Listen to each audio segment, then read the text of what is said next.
Hai teman-teman, bertemu lagi dengan kami yaitu kelompok 6.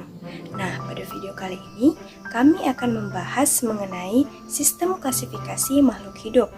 Sebelum itu, perkenalkan nama saya Reski Amalia dengan NIM H0512111062.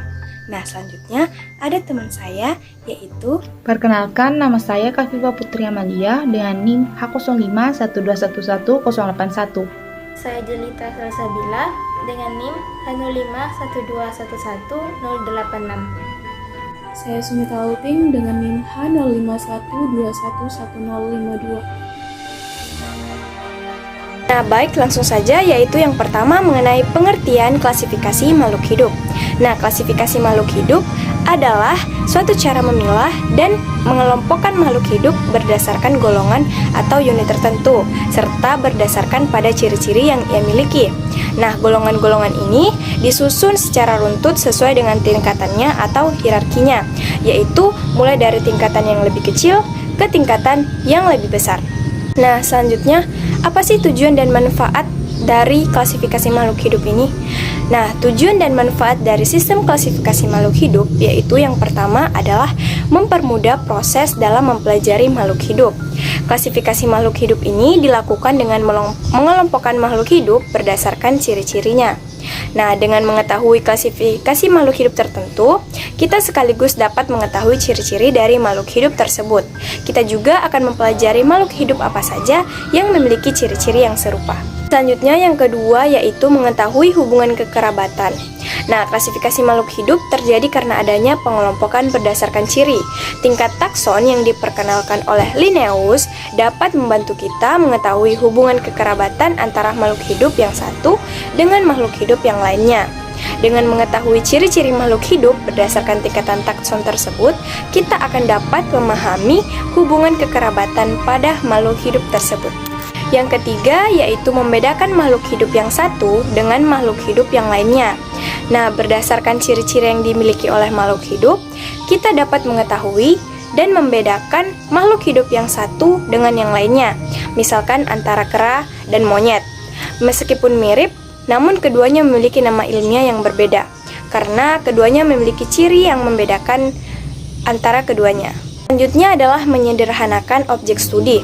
Makhluk hidup yang ada di bumi ini itu berjumlah jutaan. Nah, untuk mempelajarinya tentu dibutuhkan waktu yang sangat lama. Oleh karena itu, perlu dilakukan klasifikasi ilmiah agar objek studi menjadi lebih sederhana. Klasifikasi makhluk hidup akan lebih membantu kita untuk mengenali dan mempelajari makhluk hidup karena telah dikelompokkan berdasarkan kesamaan ciri yang ia miliki. Yang selanjutnya adalah sejarah dari sistem klasifikasi makhluk hidup. Nah, sistem klasifikasi makhluk hidup telah dikenal sejak zaman dahulu. Ahli filosof Yunani yang bernama Aristoteles mengelompokkan makhluk hidup ke dalam dua kelompok besar, yaitu kelompok hewan atau animalia dan kelompok tumbuhan atau plantae. Namun, keberadaan organisme mikroskopis saat itu belum dikenal. Sistem klasifikasi makhluk hidup terus mengalami kemajuan seiring berkembangnya ilmu pengetahuan dan teknologi. Sistem klasifikasi makhluk hidup dikelompokkan dalam satu satuan kelompok besar yang disebut dengan kingdom. Nah, sistem kingdom ini pertama kali diperkenalkan oleh Carolus Linnaeus. Sistem kingdom pun terus mengalami perubahan dan perbaikan hingga sekarang, dan sering menjadi pro kontra bagi para ilmuwan. Nah, selanjutnya adalah mengenai macam-macam sistem klasifikasi makhluk hidup. Yang pertama adalah sistem klasifikasi alami. Sistem klasifikasi alami pertama kali dirintis oleh Michael Adams dan Jean-Baptiste Lamarck. Sistem ini menghendaki terbentuknya kelompok-kelompok takson yang alami. Artinya, anggota-anggota yang membentuk unit takson terjadi secara alami atau sewajarnya, seperti yang dikehendaki oleh alam.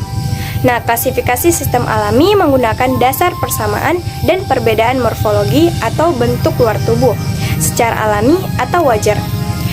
Selanjutnya yang kedua adalah sistem klasifikasi buatan atau artifisial.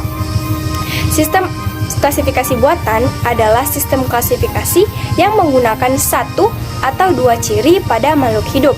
Sistem ini disusun dengan menggunakan ciri-ciri atau sifat-sifat yang sesuai dengan kehendak manusia atau sifat lainnya. Adapun ciri yang digunakan berupa struktur morfologi, anatomi, dan fisiologi, terutama alat reproduksi dan habitatnya.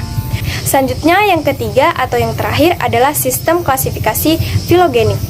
Klasifikasi sistem filogenik muncul setelah teori evolusi yang dikemukakan oleh para ahli biologi. Pertama kali, sistem klasifikasi ini ditemukan oleh Charles Darwin pada tahun 1859. Menurut Darwin, terdapat hubungan antara klasifikasi dengan evolusi. Sistem filogenik ini disusun berdasarkan jauh dekatnya kekerabatan antara takson yang satu dengan yang lainnya. Proses klasifikasi makhluk hidup. Dalam mengklasifikasikan makhluk hidup, ada 3 tahapan yang dapat dilakukan. Yang pertama yaitu identifikasi. Nah, identifikasi merupakan tahapan klasifikasi makhluk hidup yang dilakukan dengan cara mencari persamaan dan perbedaan dari ciri organisme. Nah, ciri yang dapat diamati itu dapat berupa mitologi, fisiologi, anatomi, dan biokimia. Namun dalam pengklasifikasian makhluk hidup ini juga dapat dilakukan dengan kunci determinasi loh. Nah, apa sih kunci determinasi itu? Nah, kunci determinasi adalah petunjuk praktis untuk mengidentifikasi dan mengklasifikasikan suatu organisme ke dalam suatu tingkatan takson tertentu. Adapun contoh dari kunci determinasi yakni sebagai berikut. Tahapan kedua yakni mengelompokkan. Setelah ciri-ciri suatu organisme diketahui, tahapan klasifikasi selanjutnya ialah mengelompokkan organisme tersebut ke dalam kelompok yang sesuai. Organisme yang berada dalam satu kelompok memiliki kemiripan yang besar dibanding dengan organisme di kelompok lain. Nah, jika dalam kelompok tersebut masih terdapat adanya perbedaan ciri, maka organisme-organisme tersebut dipecah lagi ke dalam kelompok yang lebih kecil. Tahapan yang ketiga yakni pemberian nama makhluk hidup. Pemberian nama pada makhluk hidup baru bertujuan untuk mempermudah dalam mengenali makhluk hidup dan dalam membedakannya dengan makhluk hidup lainnya. Namun, perlu diingat, dalam pemberian nama ini tidak boleh dilakukan dengan sembarangan karena harus mengikuti aturan tertentu seperti sistem binomial nomenklatur. Selanjutnya yakni tata nama binomial nomenklatur. Pada tahun 1735, Carolus Linnaeus menciptakan binomial nomenklatur atau yang disebut juga dengan nomenklatur biner atau sistem dua istilah. Binomial nomenklatur digunakan oleh ahli taksonomi untuk memberi nama ataupun mengidentifikasi spesies organisme tertentu. Adapun aturan penamaan pada sistem binomial nomenklatur yang pertama, dikarenakan sistem binomial nomenklatur ini terdiri atas dua kata, maka kata pertama menunjukkan tingkat genus dan kata kedua menunjukkan tingkat spesies. Yang kedua, nama tingkat genus ditulis dengan huruf awal huruf kapital atau huruf besar, dan nama tingkat spesies ditulis dengan huruf awal huruf kecil, seperti pada contoh. Yang ketiga, jika ditulis dengan huruf tegak atau misalnya ditulis tangan, maka kedua kata harus digaris bawahi terpisah, seperti pada contoh. Dan apabila tidak ditulis tegak, misalkan diketik, maka kedua kata dimiringkan atau ditebalkan, seperti pada contoh. Yang keempat, apabila nama terdiri atas lebih dari dua kata, maka kata kedua dan berikutnya harus digabung atau diberi tanda penghubung, seperti pada contoh. Yang kelima, jika memiliki subspesies, maka nama subspesies tersebut ditambahkan sebagai kata ketiga. Namun, nama tersebut tidak termasuk pada sistem binomial nomenklatur, melainkan termasuk pada trinomial nomenklatur, yakni sistem penamaan yang terdiri atas 3 suku kata, seperti pada contoh.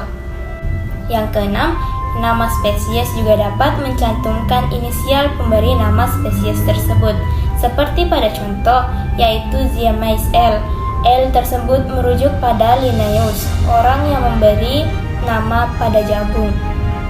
Selanjutnya, tingkatan dalam klasifikasi makhluk hidup. Klasifikasi makhluk hidup juga dikenal dengan istilah taksonomi. Sistem klasifikasi yang digunakan saat ini merupakan sistem yang dikembangkan oleh Carl Linnaeus, dan kemudian organisme atau makhluk hidup diberikan nama menggunakan sistem binomial nomenklatur atau tata nama ganda yang berdasarkan genus serta spesiesnya. Lewat sistem tata nama ganda tersebut, kelompok kecil makhluk hidup yang memiliki ciri-ciri yang sama kemudian akan menyusun sebuah kelompok baru yang lebih besar. Yang pertama ada domain yang merupakan tingkat teratas sistem klasifikasi makhluk hidup.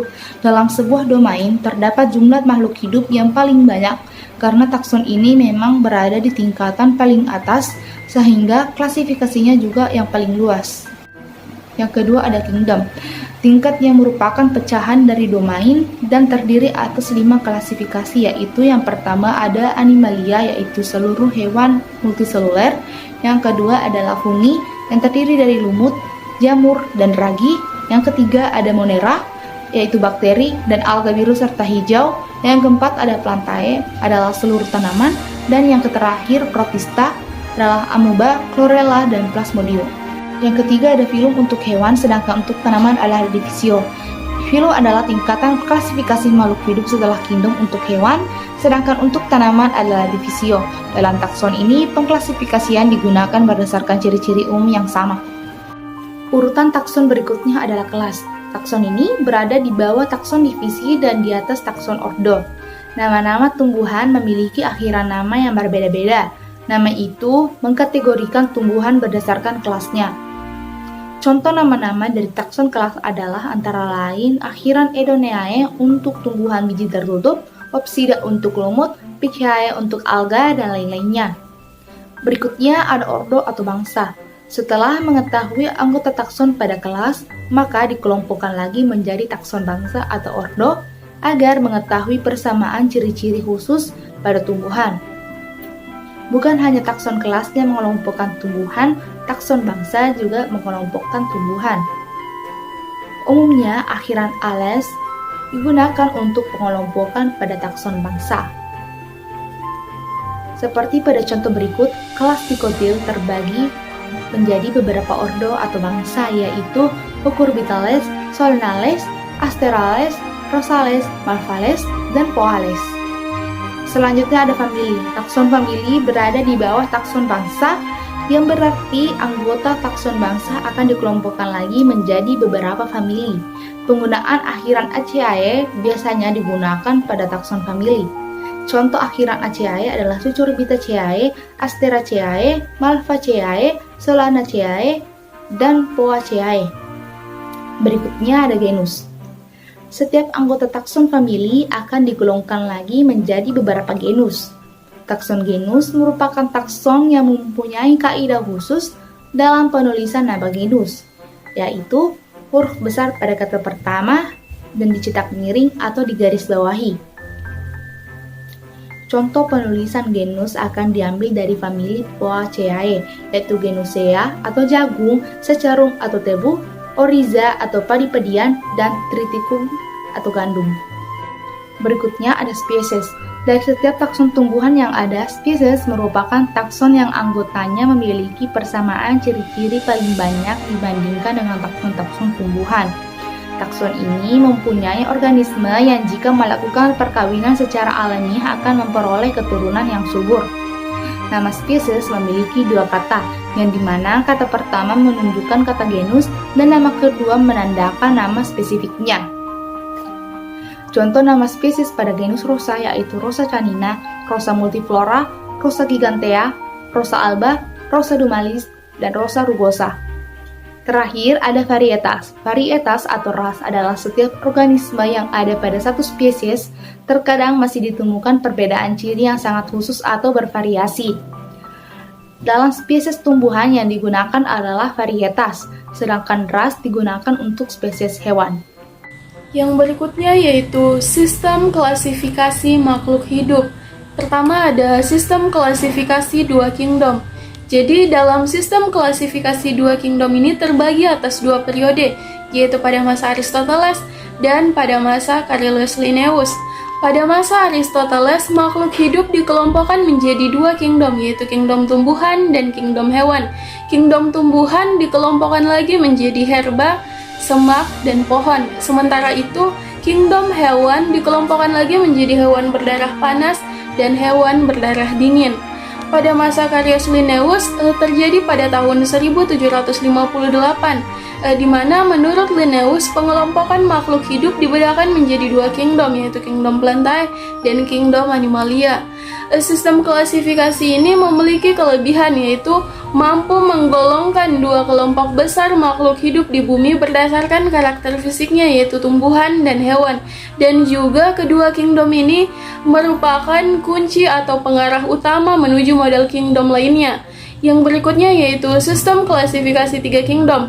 Ada kingdom Protista, kingdom Plantae, dan kingdom Animalia, di mana klasifikasi ini dikemukakan oleh Ernest Haeckel pada tahun 1866. Kelebihan sistem klasifikasi Ernest Haeckel ini adalah organisme mikroskopis bersel satu dikelompokkan ke dalam kingdom tersendiri, dan berbeda dari Animalia atau Plantae. Penyebabnya karena secara fisiologis, morfologis, dan anatominya, kingdom Protista memiliki perbedaan dari kedua kingdom lainnya. Yang berikutnya ada sistem klasifikasi 4 kingdom.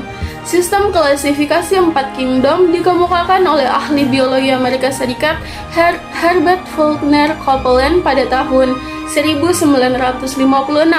Ia mengelompokkan makhluk hidup menjadi 4 kingdom, yaitu ada kingdom Monera, kingdom Protista, kingdom Plantae, dan kingdom Animalia. Kelebihan sistem klasifikasi 4 kingdom oleh Copeland ini adalah sudah mampu membedakan antara organisme prokariotik dan eukariotik, sehingga masing-masing dikelompokkan ke dalam kingdom yang berbeda. Berikutnya yaitu sistem klasifikasi 5 kingdom. Sistem 5 kingdom ditemukan oleh seorang ahli ekologi Amerika Serikat, Robert H. Whittaker pada tahun 1969 dengan menggunakan dasar tingkatan organisme, susunan sel, dan faktor nutrisinya. Adapun klasifikasi 5 kingdom ini yaitu kingdom Monera, Protista, Fungi, Plantae, dan Animalia.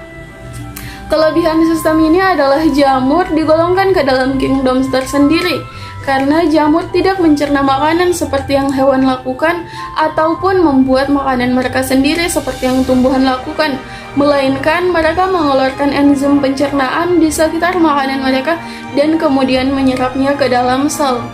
Yang berikutnya yaitu sistem klasifikasi 6 kingdom. Sistem klasifikasi 6 kingdom dikembangkan oleh ahli mikrobiologi Amerika Serikat Carl Woese pada tahun 1977. Ia mengembangkan makhluk hidup ke dalam 6 kingdom, yaitu kingdom Archaeobacteria, Eubacteria, Protista, Fungi, Plantae, dan Animalia. Pengklasifikasian dalam 6 kingdom ini berawal dari ditemukannya golongan Monera Archaeobacteria di samudra dalam yang memiliki perbedaan dengan kingdom Monera lainnya atau Eubacteria. Analisis Archaeobacteria menunjukkan bahwa kelompok ini lebih menyerupai Eukariota dibanding saudaranya prokariotik. Hal ini adalah salah satu alasan mengapa kingdom Monera menjadi kingdom Archaeobacteria dan Eubacteria.